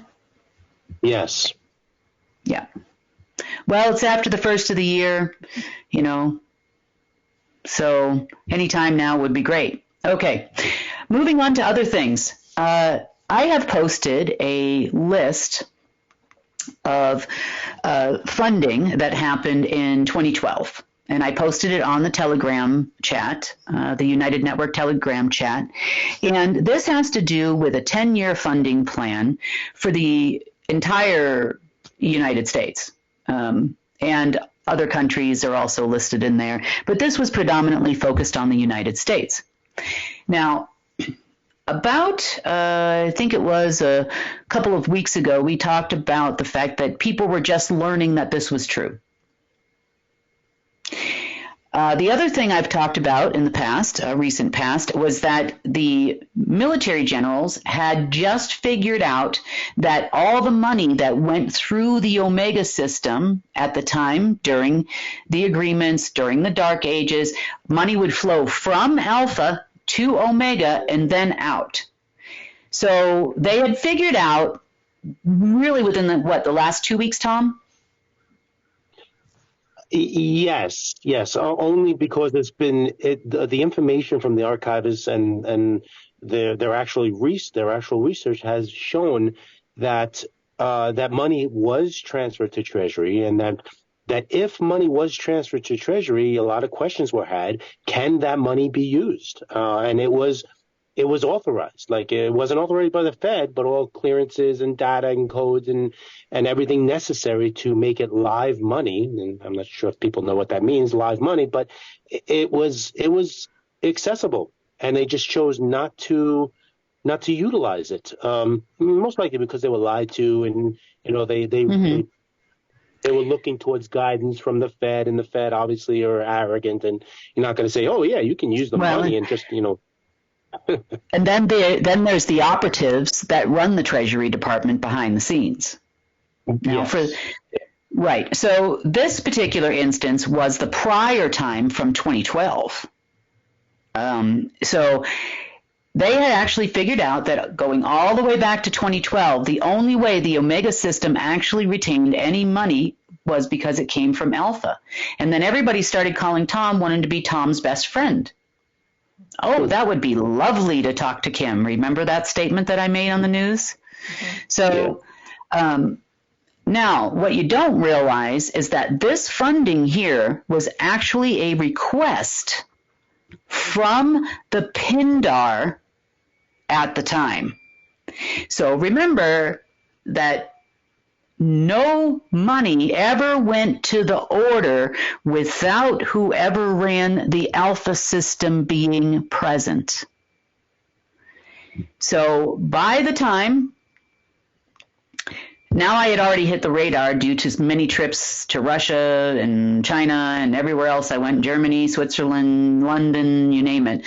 But I had hit the radar. So everybody realized in order to get any money, they would have to call me. The PINDAR at the time was Ferdinand Marcos. Now, there is an operative I know. Actually, Tom, you introduced me to that man. You remember the one that was on the phone with us, and he explained that he was an operative assigned to Ferdinand when he was in Hawaii? Is it Daryl? Yes. So who's that? Yeah. It was Daryl, Darren, David, Darren. Okay, thank you.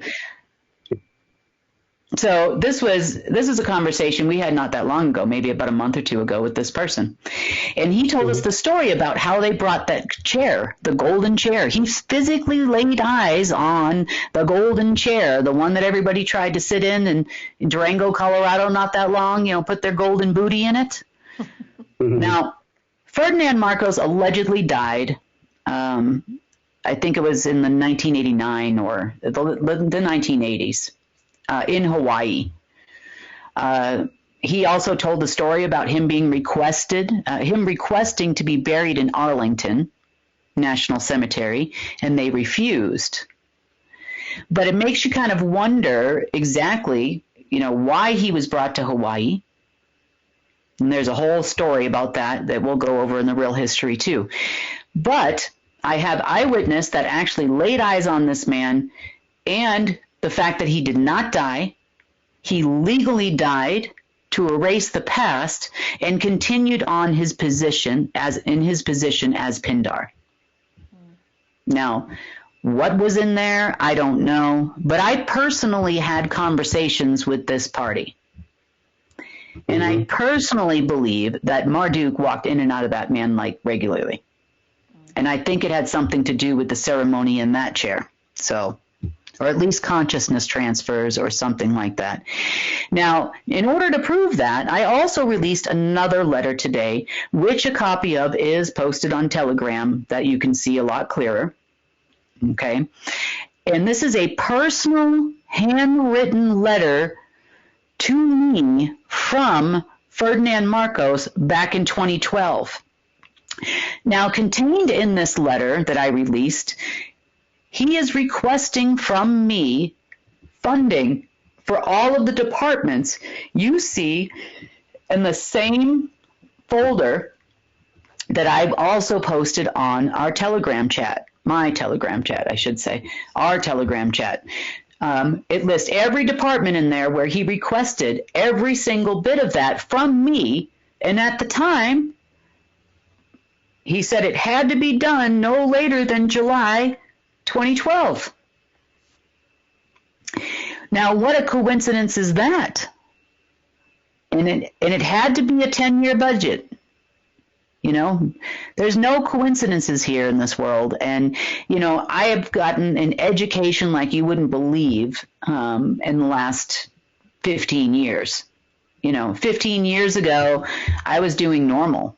At least what I thought was normal, semi-normal. I mean, as normal as I could make it. My gifts were always there. There were other things. But, things really started to change for me probably in about 2005 to 2007. But this letter here is proof. Just so you know, I know that your phone's been ringing off the hook the last couple of hours since we've been on the news, Tom. But Langley did do a handwriting verification that letter actually did come from that man. Because they also had previous, authorizations and everything. As Pindar, he would have done that. But it goes to show you that this is how it used to work during the Dark Age. There were covenants in place that I had to adhere to, and I did. And so I said, okay. And I went ahead and I did all the assignments to the government per the Pindar's request. So it was always me behind the money, even though people don't want to admit it, and they're very upset that we put this information out. But I just wanted people to know that the proof is all there. Now, Tom, you've also been to the Treasury Department, haven't you? Several times on our behalf. Yes. Which one? Washington, New York? Well, you've been to New York mostly, I think, on our behalf. I don't know if you went to Washington on our behalf too. Yeah, yes. I was in Washington a few times, but mostly in New York. Yeah. Right. So you've walked into that building and you have seen the money that I transferred there, correct? Yes. Yeah. You can't walk into that building without everybody in the world knowing that you're walking in there to witness, to go on screens or to see something or to get information. Everybody knows. Right. And this is the 26th Federal Plaza in New York, in Manhattan, correct? Well, it's not 26 Federal is the federal building, but it's not. But not the Treasury is another building by 26 Federal. It's close by. Yeah, it's in the same block. So in that general area, you have an entire building full of operatives. Yes. A surveillance building. Underneath that building, you have an entire facility that goes under probably 2/3 of Manhattan that is run by the Senior Executive Services, also known as, let's just say they're one step down, they're operatives. They're also one step down probably from your SSP operatives, the ACIO. Right? Yes, people. And there are connection hubs. There are connection hubs to. Is my audio is okay? Because it sounds like I'm. Yeah, it's fine. Back. There are also connection hubs underneath tunnels that connect to different buildings that house CIA operatives and NSA and the whole bit. Manhattan is connected in such a way because it is a primary zone for information. It always has been, especially with Thomas Street over there. We know about Thomas Street, so the Thomas Street building. So, a lot of information goes underground. A lot of information gets passed at those hubs in the building. So nothing is ever secure. It's everybody knows everything you do. That's exactly right. And that's why you're very limited on what you can and cannot do in these facilities. And you are being watched.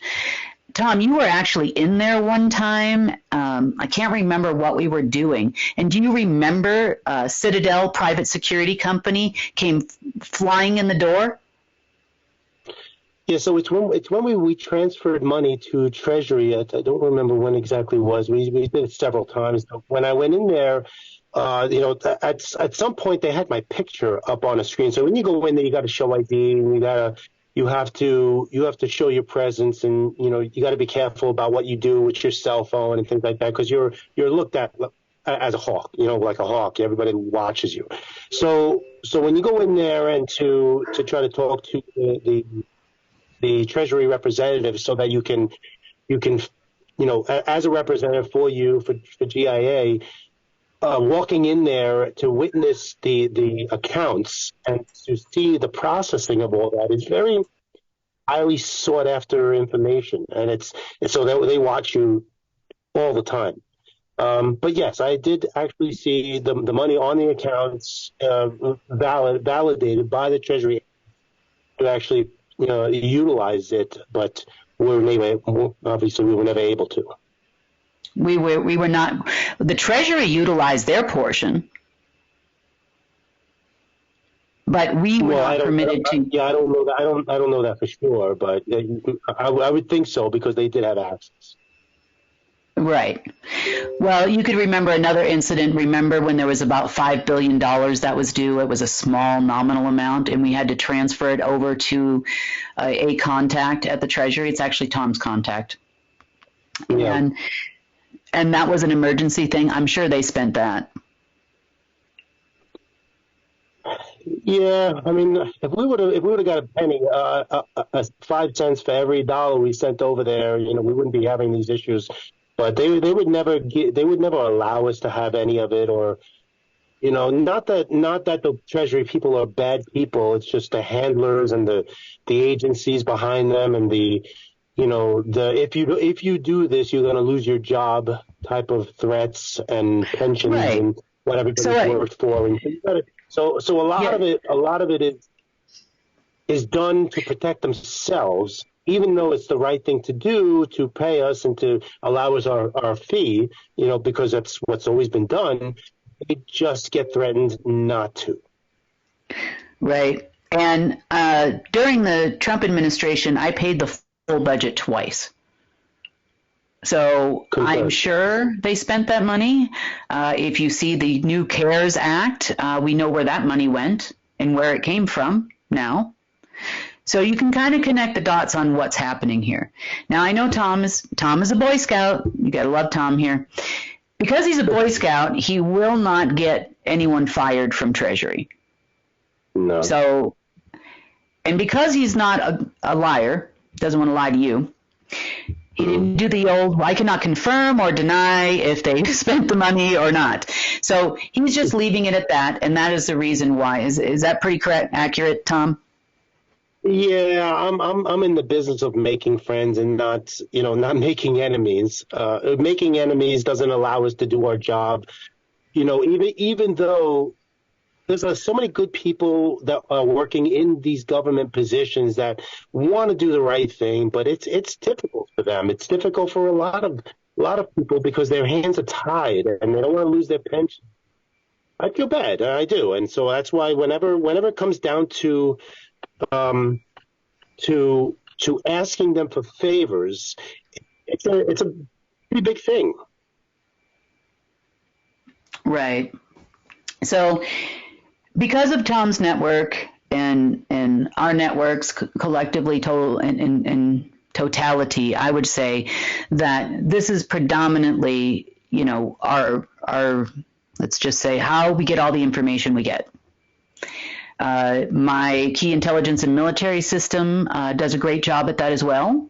I often call Tom and I say, look, this is coming your way right now. And then how long does it take before they actually call you? Or show up at your front door? Almost immediately. It's like, oh my God, I know a headache is coming. Let me prepare. Let me go get some aspirin. I know. And then when Citadel, tried to basically not even gently escort Tom. Let's put it that way. It wasn't gentle in any way. No, can I answer that?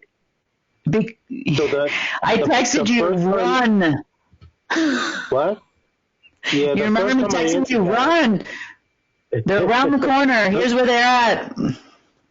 Yeah, the first time I did that, I went to Treasury. I was actually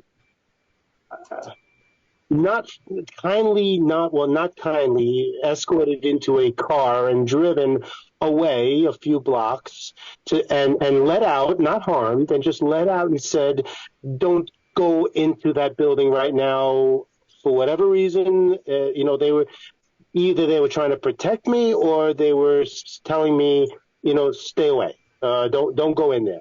And then over time, I built a relationship with a lot, most of those folks, because that's what you do. You're a relationship builder, especially if everybody wants to get paid. So, so you build relationships. And over time, they became associates that would help me because at that one time you transferred money and then I had to get access to it into locations. I ran around Manhattan, several locations with escort from Citadel, because they were my friends at this point, to some of them, to escort to a different location, to a different terminal where we could actually do the job and get our fee and pay them and pay everyone who has helped us at that time. And so trying to do that was amazing because we went to buildings that I didn't know that they had accessible working terminals in. And so, it's a network. It really is of nothing ever happens where you think it happens. Let's just say it that way. Right. But it was fun. It was fun. At that time. It wasn't fun when they almost kidnapped me, but so far it's been fun. The atmosphere has been more of, we know you're trying to do the right thing, Tom, and we know you're trying to be here to pay us, but we can't do it yet. And this has sort of been the yet moment every single time. We can't do it yet, but we want to. We just can't do it yet. And I'm getting a little tired of it. Everybody's getting tired of it because we all want to just move forward. Right. One other question, and then we'll leave it at this. I have a little bit of an explanation for you. for those of you that don't know, the NSA is a worldwide organization. You know, you have Pine Gap in Australia. You have a lot of different places all around the world. Menwith Hill in England, UK, obviously Maryland, if you know about the NSA.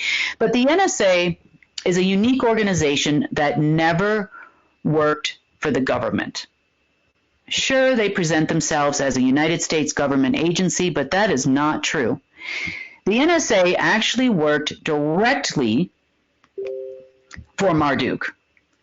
The organization was formed by Marduk, yes, when America came around, and then they labeled it something else, okay?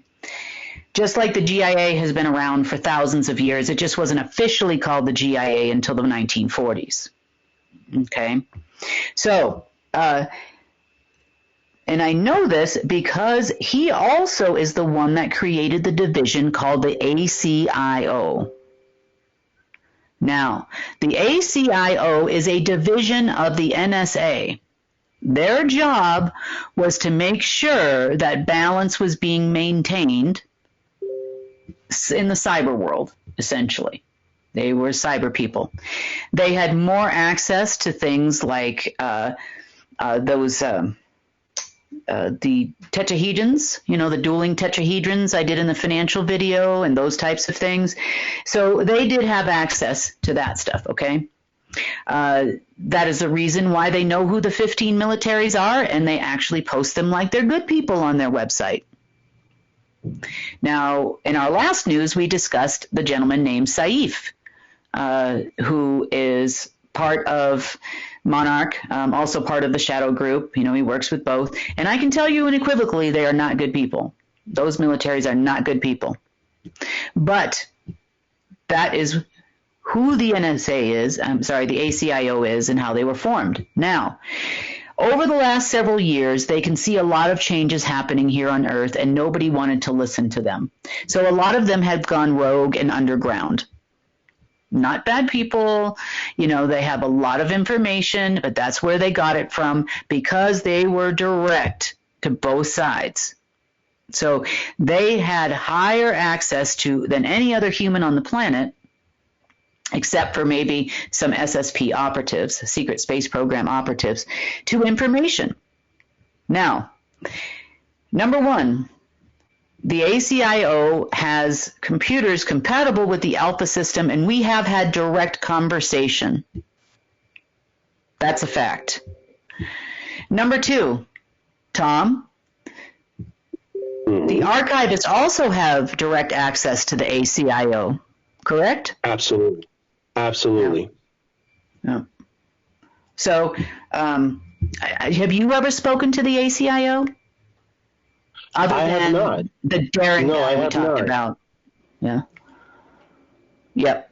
We actually have had conversations, you know, whether you know it or not, with at least one member that I am aware of the ACIO. And I don't want to call anybody out, so we'll just leave it at that. Because they've kind of gone underground. Okay, so let me answer that real quick then. So the ACIO, like you said, is a digital protection agency group, okay, like the NSA, okay. So my relationship with those folks comes with is with more of like FBI cybersecurity or the Army Corps, the Army cyber teams, and those sort of folks that watch everything through the NSA, that monitor the special SOCOM, the SOCOM folks in Florida, you know, people who monitor the internet and the back and forth with the CIA, with the CIO and the NSA. Those are my relationships as well. So even though I haven't spoken to this ACIO directly, I do know of their involvement with these groups based on a cybersecurity platform. Right. And I know them because obviously at one point in time there was direct Omega access to them. They had, to some degree, a limited amount of security access to both, which was granted to Marduk through the Council of Nine. that used to monitor balance in the universe. Remember, not light, not dark, the combination of the two. So I would say that their access probably from at least a security standpoint, cybersecurity, quantum cybersecurity standpoint, they would have had more knowledge than anyone else. That's where they get all this information from. So it's not, yes, I understand that there is a lady out there that claims to be their spokesperson. I am sorry, I didn't know I had to go through the YouTube alternative media people to, have a conversation on a diplomatic line, and I probably will never do that. Now, their description of these people and their specialties to information that is freely public on the CIO website where anybody can get to it. So I don't see where the discrepancy is there. Right, and plagiarism is actually when you take someone else's work and claim it as your own. Now, in that news broadcast, I clearly mentioned this is on the ACIO website. I'm giving you this information from there. I was not trying to take credit for anybody's work. I was just merely providing information. As a news channel, I have the right to do that. I have the right to put out information as long as I'm crediting the original source. Or you have a legitimate original source, if you say source unknown, to protect the innocent. But I can do that, as long as I say, oh, so-and-so said, it's over here, they said, And I understand everybody, there are people in this world that would like that not to be the case, and to think that I hadn't been running around the world since 2012, and I provided proof of my visas and a few other things, and in the chat there for everybody to see. So if you want to see if I actually went to these places, yes, I actually did. And surprisingly enough, I've done it for over 10 years. There's over 10 years of history there. Okay, so the calls in question here have only taken place for the last 2 years. So, Tom, the time that you went to the Treasury Department and were almost abruptly escorted out at gunpoint by Citadel, that was longer than 2 years ago, correct? Correct, yes. Yeah. So, I'm sorry. And we're going to have to hit the no-no buzzer there. All right. Tom, thank you so much for coming on the news today. I hope to see you more often here. I hope to be on more often. Yes, absolutely. But I'd like to say one closing statement about UNN, us, you, me, the information that we give. We know that the agencies listen to us, and they listen to us heavily because of the information that we give that nobody else gives. I know there are thousands of stations out there and thousands of people claiming that they give real information and real things, which may be the case because they have inside knowledge and people that they know. But when it comes to us and the things that we do, I live it every day. I live what we do. Sometimes it's a headache. Sometimes I can't wait till we move to the next step here, because there is a next step coming, as we all know. And so, for people claiming that the information is not genuine, or it's not real, or we're making it up, or all of it, there is no way that we can come up on the news and have information that nobody else has on the planet, and then they plagiarized from us. All of it. The CIA learns a lot of what they did not know because of the compartmentalization from us, from our station. And I know this firsthand, speaking with them. So every naysayer, all these people saying that, you aren't who you say you are, or which I know they're absolute truth, because, we live it, and I see the evidence of it every day. But the information that is given to us that we give to everyone is second to none. We are firsthand information, and we try to stick to that, and we stick to our word, and we stick to everything we say, because we are going to be the leaders of the coming new world. And if we got to hold ourselves to even more a higher standard than than anyone else because of the relationship of money and power, and how at some point we are going to give over that power to the planet because we don't want it. I don't want it. Kim doesn't want it. We want to turn it over for everybody on the planet to live in abundance and to create a world that is for humans and every living soul that is on this planet and beyond. And that's all I had to say. I'm glad I'm here. And if you want me on more often, one more thing. I'm willing to. Now that you've all gotten to know Tom a little bit better, a little bit about his background, a little about just a tiny little hair of the adventures of Kim and Tom. Tom, if you needed some information about a call or something I said where your name was actually mentioned on a phone, do you need to go to YouTube to get that information? No. Okay. Just checking. No. Just thought I'd check. All right, Tom, you have a great afternoon, Tom. I'm going to give you a little bit more information, and that's pretty much the end of the news, I guess, after that.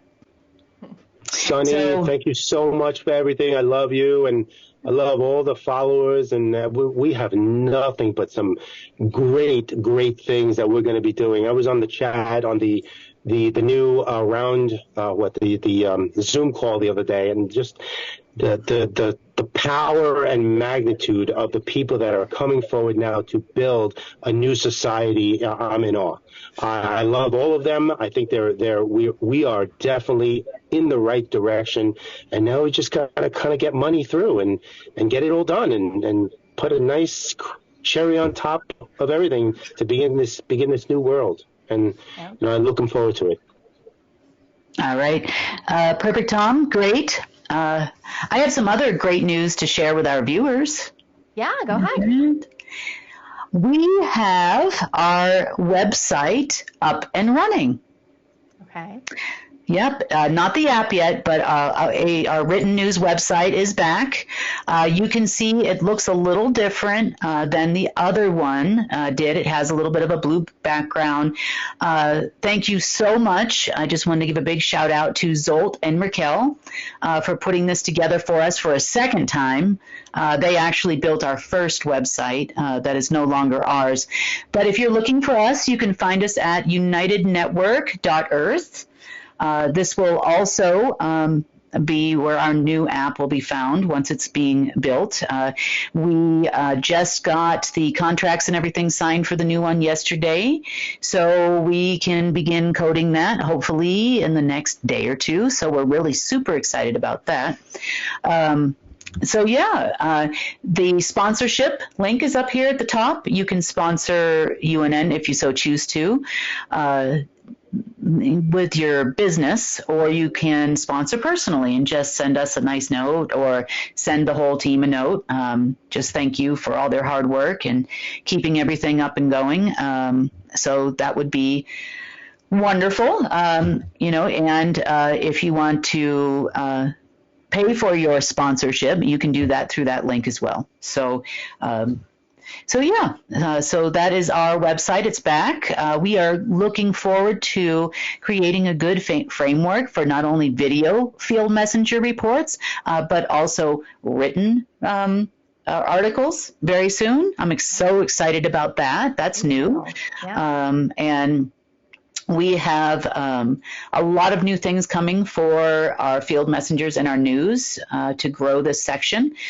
With the new app that's coming out, our website and our the written news, I should say, and the video news and the store and everything will be all under one umbrella. So you don't have to go looking for this website and that website name and this domain name and that domain name. So we also have a place in there for a blog. We can also write some information, perhaps even some real history, post some documents, those types of things, so that you know where to find us. Super excited to keep moving forward.